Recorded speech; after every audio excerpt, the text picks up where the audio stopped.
ሰላም ክቡራት ተኸታተልትናተይ እተባራታትዑንን ከምኡውን ተባራታትዓኒ ክቡራት ኣሕዋተይ ኩልክን ብዘለኹን ሰላም ረህዋ ንኩሉ ወዲ ሰብ ሰላም ረህዋ እንዳተመነኹም ከመይ ኢኹም ደህና ዲኹም? ከመይ ኢኹም ደህና ዲኹም?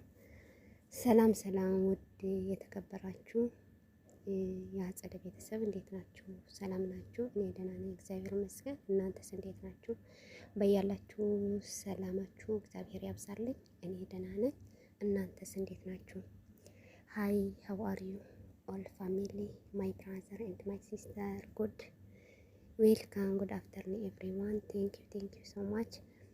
እና ክብራት ኣሕዋቴ ማለቲ ከምቲ ቪድዮ ትሪእዎ ዘለኽን ማለቲ ቅድሚያ እግዚአብሔር ናይ ብሓቂ ሰላም ይረኣኸልና ርህራሄም ይዓድለና ማለት እዩ።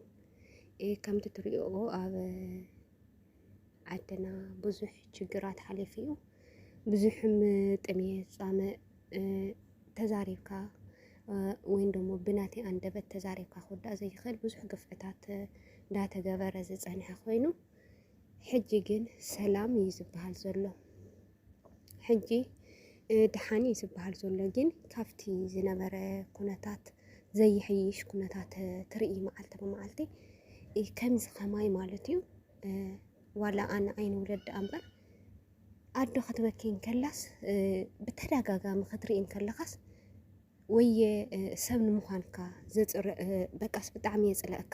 ከምዚ ከማይ ዶ ይህሉ ይኸውን ሰብ ማለትስ ናይ ብሓቂ ኣዶ እናበኸየት ንሕና እንድሕር ተዘይርህርህና ኣላ ዳእሞ ነዶ ትግራይ ዳእሞ መን መፅኡ ክርህርህላ? ክጅመርም እንታይ ኢና ንኸውን ዘለና ናይ ብሓቂ ማለት እዩ። ካብቲ ሕብረተሰብ ካብቲ ህዝብና ስልጣን ነምርሕ ኣለና። እቲ ሓደ ኣብ ወንበር ክፀንሕን ከሎ እሱ ተወሪዱ ዝይሕይሽ ይበሃል። ምንም መፍትሒ የለም ናይ ብሓቂ ናይ ብእውነትን። ግን ንምንታይ ኢና ከምኡ ንኸውን ዘለና? በተለይ ማለት እዩ ክንደይ ችግራት ክንደይ መከራታት ዝረኣኹሙስ እዩ ትርህራህ ኣዊኩም ዝኒአ ማለት እዩ። ኣብቲ በረኻ ዝፀንሕኩም ክንደይ ህዝቢ ኣብ ቅድሚኹም እናሞቱ ንዓኣቶም ተሳጊርኩም እናኸድኩም ክንደይ ህፃናት ክንደይ ዕሸላት ኣዶ ወሊዳም ከምቲ ትሪኦ ዘለኽን ሓደ ኣዶ ወሊዳ ብዘይውልድ ቀርያ ዓዲ ሰላም ኮይኑ ከም ድሌታት ኣትወሉ ትወፀሉ እንተትኾን እኳስ ወደይ ኢላ ሃይመለትን ነይራ። ሕጂ ዝኒአብቲ ትግራይ ግን ሓቂ ማለት እዩ ደቀን ስኢነን ኣብ ዓዲ ሰላም የለን ለውጢ የለን። እንታይ ደኣ እዩ እሞ እቲ መፍትሒስ እንታይ እዩ? ደቅናስ ብኸምኡስ ስኢና እና በይዛኹም ናይ ብሓቂ ናይ ብእውነትስ ብጣዕሚ እዩ ዘሕዝን። ኩሉ ግዜ ብዝኸትካዮ ሚድያ ክትበኪ ትርኢ። ኣብዚ ሕዚ ሰዓት ዝተመቸዎ ህዝቢ የለን። ግን ከም ናይ ትግራይ ዝኸፍኦ ህዝቢ ከዓ የለን። ከም ናይ ትግራይ ትነብዕ ትበኪ ከዓዶስ የለን። ኣብቲ ፀገምስ እኳ ፀገም ሕዚ ግን ሰላም እዩ እንዳተባሃለ ካብቲ ፀገም ዝነበረ ንላዕሊ ኩሉ ግዜ ትርኢ። ኣደይ ወደይ ስኢነ ዝብላዕ ስኢነ ቦታይ ከይኸይድም መኸይደ ስኢነ መፍትሒ ስኢነ። ንምንታይ ዳ እዩ? እንታይ ና ንኸውን ዘለና ብሱር ናይ ብሓቂ እንታይስ ንኸውን ኣለና? በብቦትኡስ ኣዶ እናበኸየት ክትልጠፍን ከላ፣ ኣዶ ጠምየ ክትብልን ከላ፣ ኣዶ ወደይ ስኢነ ክትብልን ከላ፣ ኣዶ ዝዕንግለኒ ስኢነ ትብል ከላ፣ ኣዶ ብዘይ ውልድ ቀርያ ክትብልን ከላ እሞኸ ምንም ፍታሕ ዘይብሉ ፍታሕ ዘለዎ ነገር እኮ ተዝኸውን ነይሩ።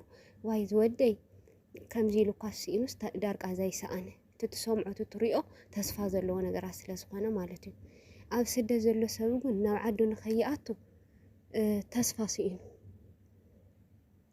ስኢኑ ኣብ ዓዲ ዘሎ ከዓ መማረፂ ስኢኑ ኣብ ስደት ክንደይ ችግር ክንደይ መከራታት ካብቲ ኣብ ዓድና ዝኒአ ዘይሕይሽ እንዳሃለው ዋላ ስደት ከይደ ዝኾንኩን ይኹን ኢሉ ካብ ስደት ይወፀሉ።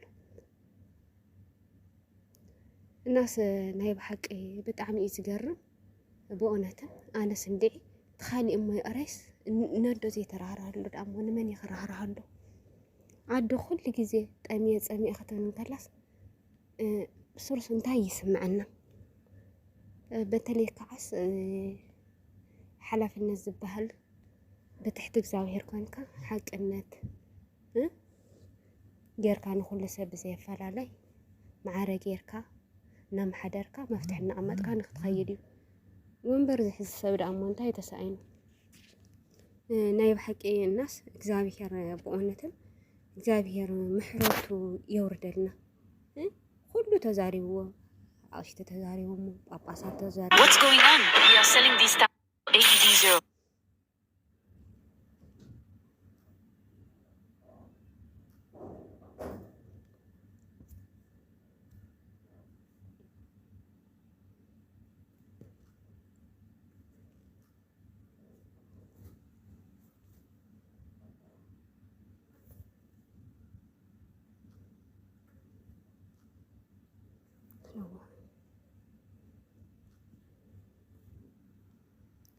እናስ እዚ ኩሉ ፀገማት እዚ ኣቅሽቲ ተዛሪቦሞ ጳጳሳት ተዛሪቦሞ ዝኒአ ችግሩ ግን ኣብቶም ኣብ ጦርነት ዝተረፉ ብህፃውንቲ ኣሕዋትና ብህፃውንቲ ሓትና ገና ዕድሜያቶም ሓደ ኢሎም ከይቆረፁ ማለት እዩ ከይቆፀሩ ለማ ዝኾኑ እሳቶም ይሕሹ ዝፈልጡ ዓድና ከመሓደሩልና ዝኽእሉ ንሕና ንሰዋእ ንሳቶም ይትረፉ ኢና ግን ነዶ ትግራይ ናይ ብሓቂ እሾክ ኮይኖማ ዘለዉ ኣብ ሓለፍቲ እዩ እናስ